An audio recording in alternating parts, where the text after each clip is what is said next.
কিছুই পারি না। আমরা শুধু চোখের পানিটুকু ফেলে আল্লাহকে ডাকি যে আল্লাহ আপনি দাঁড়ান ওদের পাশে। কিন্তু আমাদের দুঃখের কষ্ট এটাই যে কেন মক্কা মদিনা এখনো ঘুমিয়ে আছে। ওরা জাগ্রত হোক, ওরা জাগ্রত হইতে চায়। এখনো চোখ কষলে ঘুমানোর সময় নাই। ইসলামের পক্ষে আল্লাহু আকবার, নারায়ে তাকবীর, আল্লাহু আকবার,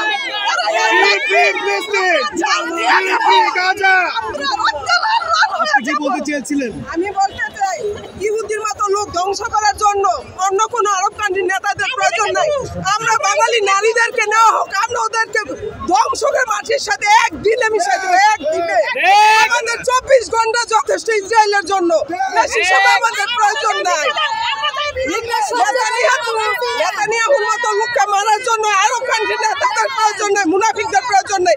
আমরা বাংলাদেশের নারী নাই যথেষ্ট, পুরুষের কথা তো বললামই না।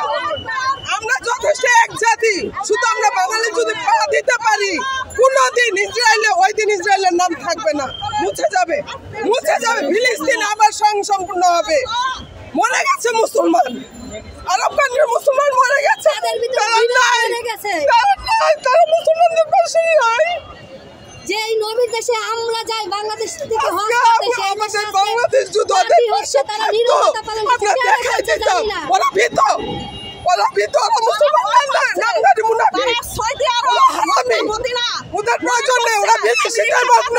আমাদেরকে নাও, আমাদেরকে আমরা যথেষ্ট।